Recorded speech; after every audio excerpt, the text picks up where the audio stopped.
MP तक पर मैं हूं रवीश पाल सिंह।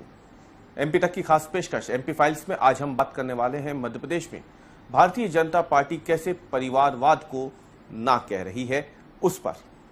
दरअसल चर्चा इसलिए हो रही है क्योंकि मध्य प्रदेश में जिला कार्यकारिणियों का एक के बाद एक ऐलान हो रहा है, लेकिन इस ऐलान के अगले ही दिन या कुछ दिनों के बाद ही कार्यकारिणी में जो नेता पुत्र या पुत्रियां हैं या उनके रिश्तेदार हैं, अगर उन्हें कहीं जगह मिल गई है तो बाद में उनका इस्तीफा भी लिया जा रहा है।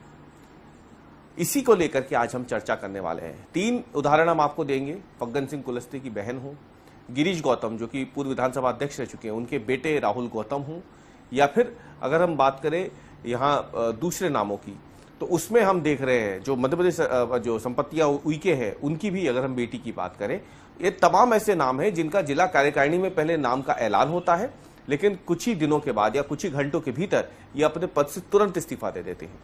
कारण बताते हैं कि इनके पास पहले से कोई दूसरी जिम्मेदारी है, इसलिए अब वो इस नई जिम्मेदारी के लिए तैयार नहीं है। लेकिन जो जानकारी मिल रही है वो ये कि कहीं ना कहीं क्योंकि ये नेता के पुत्र पुत्रियां या फिर संबंधी थे, तो ऐसे में उनको परिवारवाद से जोड़कर देखा गया और उनका इस्तीफा लिया गया है। खुद प्रदेश अध्यक्ष जो है इस पर पैनी निगाह बनाए हुए हैं और इसी पर आज हम चर्चा करेंगे। हमारे साथ मौजूद हैं सूबे के वरिष्ठ पत्रकार दिनेश गुप्ता जी। दिनेश जी, स्वागत है आपका एमपी फाइल्स में। कैसे देखते हैं आप, क्या भारतीय जनता पार्टी जो कांग्रेस पर हमेशा परिवारवाद का आरोप लगाती थी, लेकिन कांग्रेस भी लगातार उनके कई ऐसे नेता पुत्रों के उदाहरण सामने रख देती थी, नेता पुत्रियों के उदाहरण सामने रख देती थी, क्या अब इससे बचने की कवायद शुरू हो गई है? मध्य प्रदेश जहां पे सबसे अनुशासित संगठन माना जाता है देश भर में भाजपा का, वहीं से शुरुआत हो रही है परिवारवाद को ना कहने की। जो चीजें हम देख रहे हैं अभी जो सामने आ रहा है उसको तो हम जो उनका मूल कार्यकर्ता भारतीय जनता पार्टी का, उसके लिए बहुत सकारात्मक हम मान सकते हैं। लेकिन कुछ ऐसा लगता है कि ये कुछ रणनीतिक तो नहीं है, क्योंकि आप यदि परिवारवाद को लेकर लाइन क्लियर होती तो नीचे से जिलों में जो कार्य समिति घोषित की जा रही है उनमें ये नाम कैसे आ रहे हैं? इसमें अध्यक्ष को ये कहने की आवश्यकता क्यों पड़ रही है कि आप इनको हटाइए, इनसे इस्तीफा लीजिए? ये तो पहले ही होना चाहिए ना। एक क्राइटेरिया होता है कि हमको परिवारवाद का मीनिंग क्या है, आपको पहले उसका एक परिभाषा भी होना चाहिए। जैसे कांग्रेस में आरोप लगाया जाता है कि राहुल गांधी परिवारवाद का उदाहरण है, कि सोनिया गांधी अध्यक्ष थी, फिर राहुल गांधी बने, फिर प्रियंका बनेंगी, या फिर आगे कोई राहुल ने यदि उनका कोई उत्तराधिकारी हुआ तो वो बनेगा।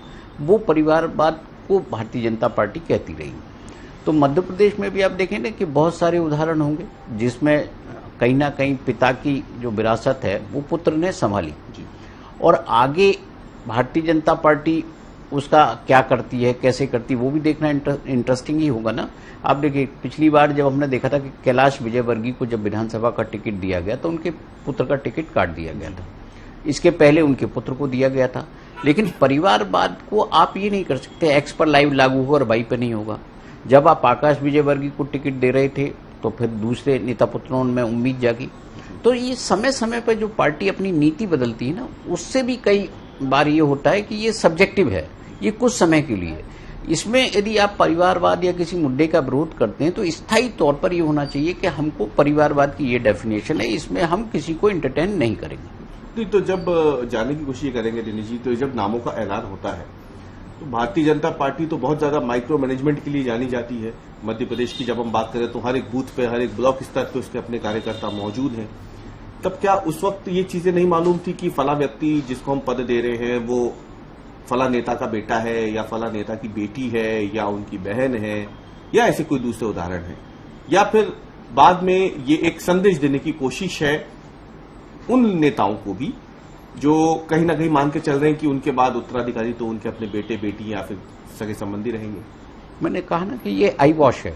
आप जो है कहीं ना कहीं सबको पता है कि ये जब नीचे कि कौन किसका भाई है, कौन किसकी बहन है, कौन किसका बेटा है, जब आप घोषित करते हैं तो आपको पता होता है, लेकिन आप नहीं कर रहे हैं। तो इसलिए ये कह सकते हैं कि कहीं ना कहीं ये एक मैसेजिंग का तरीका तो नहीं है कि पहले आप जोड़िए फिर उसके बाद हटा दीजिए। मऊगंज में भी हुआ जी, हम बाकी जगह भी देख रहे हैं कि मंडला में भी हुआ, कुलस्ते के साथ हुआ, और बाकी प्रतिभा बागड़ी के रिश्तेदार के साथ भी हुआ।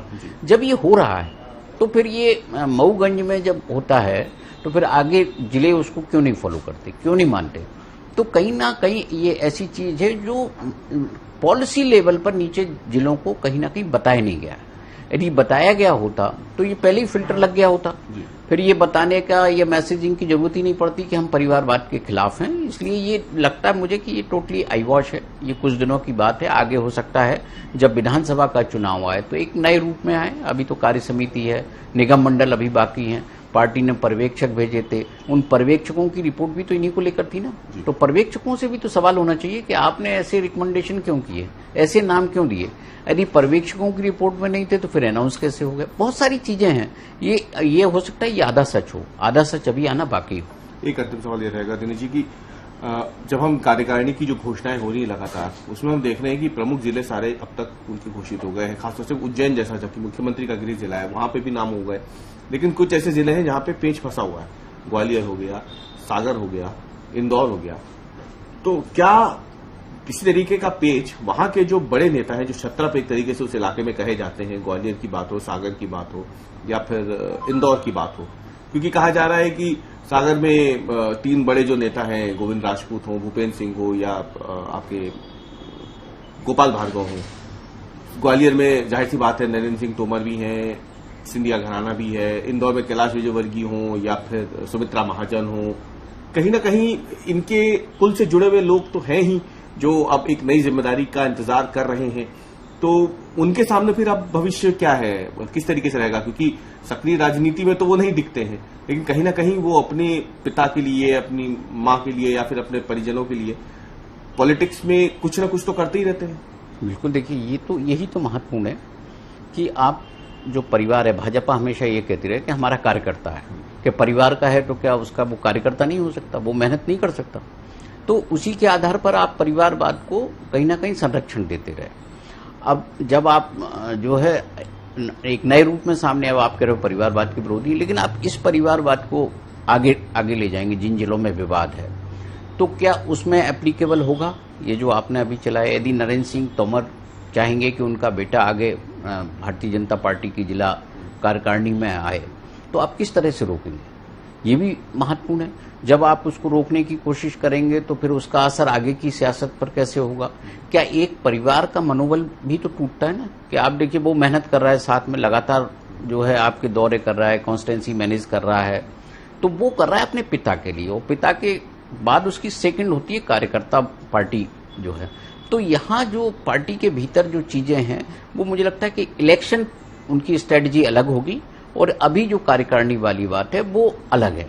जहां जिन जिलों में विवाद है वो तो हमने पहले भी देखा था जब जिला अध्यक्ष बनाया था कि आपने कुछ चेहरों को ध्यान में रखा और उनकी पसंद नापसंद के आधार पर नियुक्ति कर दी। खासकर हम जब देखते हैं ग्वालियर चंबल में एक नई भाजपा वहां देखते हैं जो भाजपा के मूल कार्यकर्ता के खिलाफ है।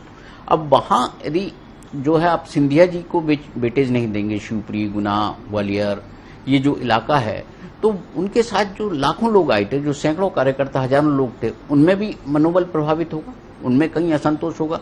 तो आपको संतुलन बनाना जहां कठिन है, थोड़ा सा आपको लगता है कि आसानी से नहीं होगा, तो उनको अभी आपने पेंडिंग रखा है और एक माहौल बनाने की कोशिश हो रही है कि हमारी ये पॉलिसी है, इस पॉलिसी के आधार पर हमने इस जिले में काट दिए हैं तो हम ग्वालियर में भी काटेंगे या जो दूसरे जिले हैं वहां भी काटेंगे। बहुत बहुत धन्यवाद तुमसे बात करने के लिए सर। तो एमपी फाइल्स में आज हमारे साथ मौजूद थे मशहूर पत्रकार दिनेश गुप्ता जी, जिन्होंने सलीके से सारी जानकारी सामने रख दी है। चर्चा इसी बात पे थी कि परिवारवाद को लेकर के भारतीय जनता पार्टी वाकई गंभीर है या फिर ये सिर्फ एक दिखावा भर है, आई वॉश है बस, ताकि ऐसे लोगों को भी संदेश दिया जा सके जो भविष्य में अपने बाद अपने कुल के जो दूसरे रत्न हैं उन्हें कहीं ना कहीं राजनीति में लाने की कोशिश में भी हों। कुल मिला के देखा जाए तो फिलहाल मध्य प्रदेश से इसकी शुरुआत हुई जरूर है। देखना यह है कि वाकई क्या पार्टी से लेकर गंभीर है, क्योंकि इसके असली परिणाम तो साल 2028 में सामने आ सकेंगे जब मध्य प्रदेश में विधानसभा चुनाव होंगे। कई ऐसे नेता होंगे जो 75 पार की कैटेगरी को पार कर जाएंगे। देखना यह है कि फिर वहां पर भारतीय जनता पार्टी उस इलाके में कार्यकर्ता को महत्व देती है या फिर रिटायर हो रहे नेता पुत्रों को। हमारी आज की चर्चा में इतना ही। कल हम फिर हाजिर होंगे एक नए मुद्दे, नए विश्लेषण के साथ। तब तक के लिए धन्यवाद।